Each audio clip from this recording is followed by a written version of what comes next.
There's something always that's going to come into our world if we're trying to do something different than what we currently are used to, where we're going to feel like an imposter and we're fearful of what that might mean. Some of that imposter syndrome is coming from the fact that you actually aren't currently capable of the thing that you're aiming for, but because you feel so bad about yourself, you're afraid of admitting it. You're afraid of letting other people see that that's the truth. And so you're putting on this facade like you're more, as though you're more than you really are. Hey everybody, it's Bianca. Welcome back, everyone. It is Emilia. Bianca and I were just giggling over something that I can't wait to share at one point or another in these podcast episodes. And it has nothing to do with this at all, but I'm going to make it. I'm going to make it. Nothing to do with it. But with that being said, so today's topic is about why we fear imposter syndrome. So many people, as a matter of fact, I literally just got off of a call with a room full of 10 people and imposter syndrome came up. Like every single setting you have, more often than not, you will have someone that's experiencing imposter syndrome. Especially now, I would say more than ever, where we are a society that's so riddled with, I can never be enough, no matter how much I study, no matter how much I do, no matter how much whatever, right? Because so many of us are comparing ourselves so easily and so accessibly to the person that we see online or on our social media feeds, et cetera, et cetera. So I was having a dialogue with a woman who is going through this, right? She she has been in, I would say like the last 7 years, corporate America. And she has really kicked ass, like very professional woman in the biotech sphere. She is kicking ass and she's doing it with such integrity. She's a great leader. She's someone who's built a team. She now has like 50 people plus underneath her and she's just crushing, right? She's reload. She's done so many things. And life in corporate world for her has been great. It's been great. And she has a part of her that like has always been called to do something different. She shared with me, she's like, I really feel called to have something of my own. And what this ended up looking like as we started to unfold this was her own company. And she's like, as much as I love what I do, as much as I love the people that I do it with, I've still always felt like there's unfinished business in this area of creating my own organization, creating my own business. And so she and I have been working together. And at one point, she shared with me that she has this whole product design that she's coming for. She shared with me her business behind the scenes while it's in product development.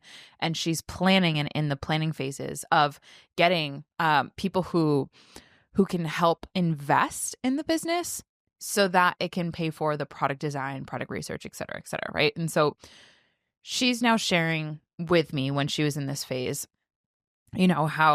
how scared she was and how the back and forth between, do I quit my job now? Do I continue to work and build this business on the side? Like just this back and forth. And what I heard in that, and I just shared with her, I said, I do just want to share an observation. Are you open to receiving it? She's like, yeah. I'm like, I wonder if you're observing this about yourself too. I said, what I'm seeing, this woman who's in corporate America, she's really confident. She's very excited. She's so certain. And when you put this hat on of becoming a business owner, all of that goes out the window. All of that shifts. And I wonder what's underneath that.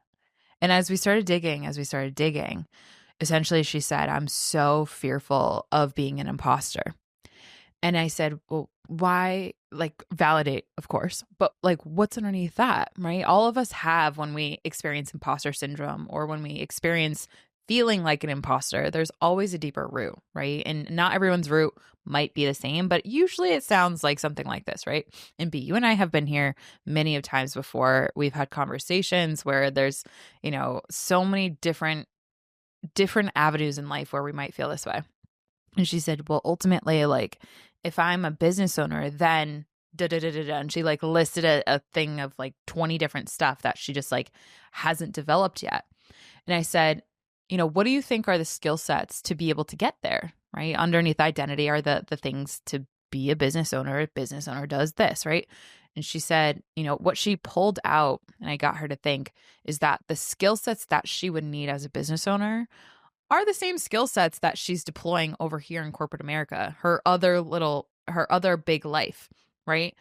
But when she was thinking of herself in this identity as a business owner, it's like all of her skills, all of her knowledge, all of her product research, like all of her people skills, like just totally blew out the window. And we got to sharing this, that there's cognitive dissonance here, that because of her fear, her deepest fear is being seen like an imposter, right? She's not like, that's what's preventing her from even pitching her product, from even moving the needle forward, from working on it a little bit every single day. And I have so much compassion for this, because whether it's you're building a business or you're starting an art project, or B, you had mentioned, you put this in Evolve Movie Club chat, that you are finally moving the needle on taking dance lessons, right? Like there's something always that's going to come into our world if we're trying to do something different than what we currently are used to, where we're going to feel like an imposter and we're fearful of what that might mean. And so, like I said to this client, like I will share in this episode, the biggest reason that we feel like an imposter is because ultimately at the root of it, we're fearful of that disconnection of belonging that we currently have. And that was true for her. That's been true for so many people. And the way in which we label that and navigate what that actually looks like and presents itself in terms of symptoms and thought patterns, etc., it might look a little bit different. But she said, you know what? You're so right. I have all these skills. I can do all this stuff. I mean, entrepreneurialism is, I don't know that world. So there's so much more uncertainty that's been brought into the fold and helped me understand like how little I know. And I'm like, that's totally okay. And what skills do you have from corporate America that can help you figure it out? That can help you gain certainty, that can help you connect on a level of the people skills that you need to be able to not feel like an imposter, but rather see the skills that make you a beginner, see your skills that can make you understand that it's a ladder to build to be that identity that you have in your mind. And she's like, yeah, you're right. And it's like, once that clicks, it's like, oh, okay. But no doubt that doesn't mean that she still doesn't have that rear its ugly head every now and then, when she goes and pitches for a client and et cetera, et cetera. So I feel as though it's a double-edged coin, though, or a double-sided coin, where there's circumstances like that where the person is doubting themselves. It's just not just, but it's a matter of limiting beliefs where they actually are competent, they're capable, but because of something in their past, because of a circumstance, because of the fear of rejection or judgment or whatever, they're fearful of actually engaging. Yeah. I think there's another aspect of this, though, and this is more true for what it's been like for me, and I think for a lot of people, where some of that imposter syndrome is coming from the fact that you actually aren't currently capable of the thing that you're aiming for, but because you feel so bad about yourself, you're afraid of admitting it.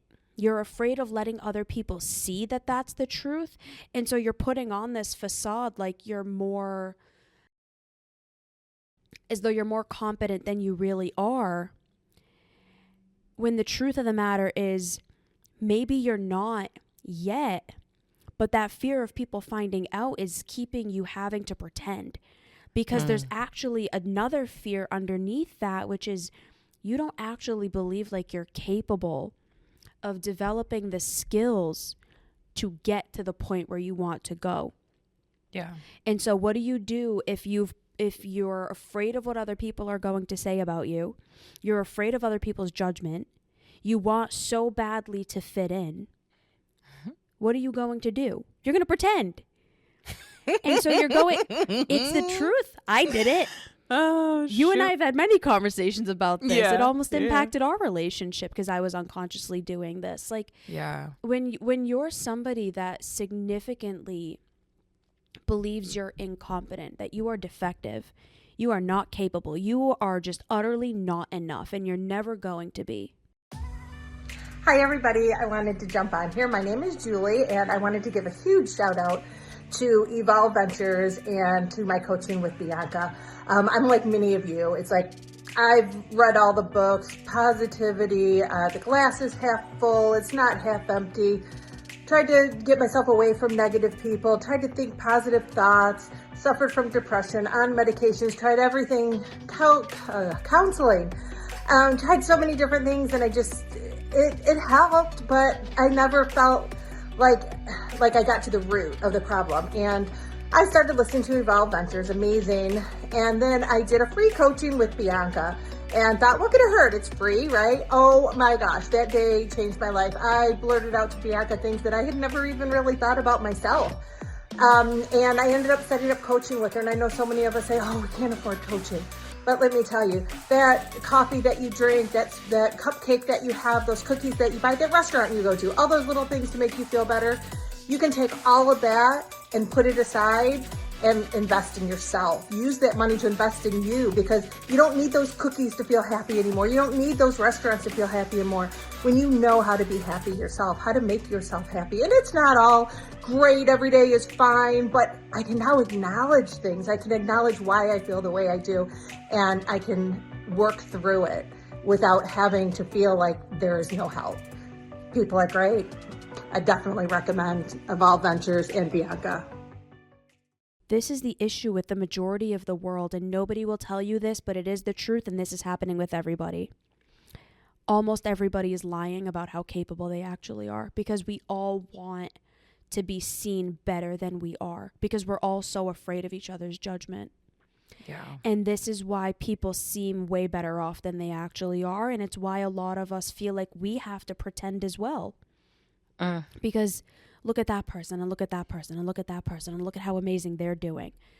But we're only seeing the one fraction of a percentage of this person's life that they also put through Photoshop to make sure that it looks good. And then we're judging our reality when we wake up in the morning and look in the mirror based on their Photoshopped image. Of course you're going to feel terrible. Of course you're going to feel bad about yourself. I'll give an example. I was on the phone with someone the other day, someone I haven't talked to in a long time. And if you looked at this person's social media, you would think they had their whole life together. You would think that they were making tons of money, that they were ultra successful, that they were out in the world doing all of these things. I got on the phone and this person broke down crying, saying, I'm struggling so much. My finances are a mess. I've been in and out of therapy. I've been afraid to work with you again. I'm comparing to their Instagram, going, oh my God, they're doing so much better. And then you actually talk to the person and it's like, oh, it's fake. Yeah. We're all judging that. And the issue is none of us are actually seeing the truth. And so when you're comparing your real life to someone's fake life, of course you're going to feel bad. And then you're going to puff up. And you're not going to actually believe in yourself. Imposter syndrome is really this double-edged coin where there's those people who really are capable and their limiting beliefs are getting in the way. And then there's those people like the person that you just said. And then there's people like me previously and a lot of our listeners and a lot of the people that you and I connect with that they could be capable if they put the effort in and if they stopped pretending. But because they're so afraid of being rejected and being denied and being judged, they can't put down their guard and have that humility come out and say, you know what? I'm actually really not as good as I'm pretending. And this is a huge insecurity of mine. And I'm really scared to tell you this because I don't want you thinking less of me. But this is actually the truth. Can you help me? Yeah. And to everyone listening, to people on either side of the coin, the greatest thing you can do in that instance is letting yourself be found out by the right people. I need to add that caveat. By the right people, because the wrong people are going to make you sink. The wrong people are going to make you sink into that even deeper, into shame. They will love that. about They you will if they're love manipulative. it, which a lot of people are unconsciously, like we talked about in that episode about the Darvo effect. Mm-hmm. But if you go to the right person, like if you were to come to Emilia and I, we would shower you with love and compassion and empathy, and then help you navigate whether it's a limiting belief about your capabilities and you actually are capable, or whether it's that you are not capable yet, but you want to learn the skills to become it. Yeah. Imposter syndrome comes down to fear. And if you can understand that fear and learn how to navigate it with people like us, people who sincerely want to be able to help you, or it doesn't have to be us, it can be anybody, but I'm going to recommend us because we're awesome. I got to add the gigs in there, you know what I mean? Got it. But if you reach out to somebody who's actually capable of helping you, you'll overcome that imposter syndrome. And now sometimes it might come up, that's okay. You'll have the skill sets to navigate it. I was talking to another person today that did group coaching with us. She's a client of mine. And she got on the call and she said, Bianca, my life is transforming and I never thought this would happen for me. And I said, I know. It's awesome. We love that. Why is that happening? And she goes, because I'm finally letting myself see the parts of myself that I've been afraid to look at. And I stopped letting that imposter syndrome fear take over. And I'm just working through it. I'm acknowledging it as a part of my brain, and I'm just working through it. And everything is changing because of it. She goes, it feels so weird. I'm like, I know. Imagine what's going to happen in another 6 months when you keep doing this. It's incredible. So if you are somebody who struggles with imposter syndrome, number one, you are not alone. And again, nobody's going to tell you this, but we hear it. When people come to us on the back end and they talk to us, more people than you know are struggling with it. And the people who seem like they struggle with it the least are probably the ones who struggle with it the most. They're just pretending better than you are. Number one.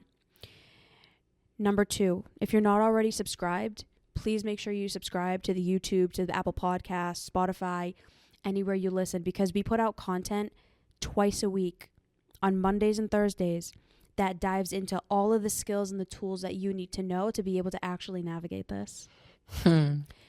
Number three, if you want more help, if you want more help with us, please reach out.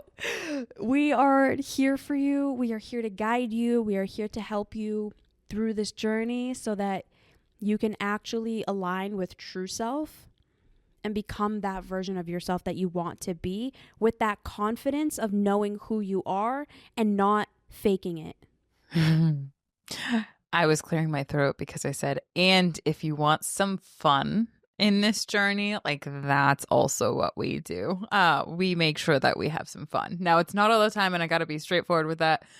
More than not, it's definitely an interesting trek, but it is so wildly meaningful and wildly worth it. And I am, I'm right there with you. I literally have a little picture of my little dandelion / flower that I had done. And so this year I'm connecting to that art version of myself. And I had shared with Alan last night, like, my goal is to be that good at art to where I can draw and paint the Tao. And for anyone who knows me, the Tao is my majestic darling, my fur baby, my sweet kitty. And you know, there's parts that even if it's something that you feel super confident in, there's parts that might come up and be like, can I really do this? And like, yeah, you absolutely can. And if you don't have that belief system right now, that's totally okay. And that's where sometimes borrowing the belief of others, people who can help you overcome that, is so, so powerful. And so aligning 100%. With someone that can help you do that is priceless. It is absolutely priceless. So with that being said, my episode suggestion is 350. We all struggle with these same fears. Bianca? 268, this fear is holding you back. Fear is a theme, apparently. I love it. We hope you enjoyed this episode. Please, please, please reach out. Maybe we'll see you next time. Bye, everybody. Bye, everyone.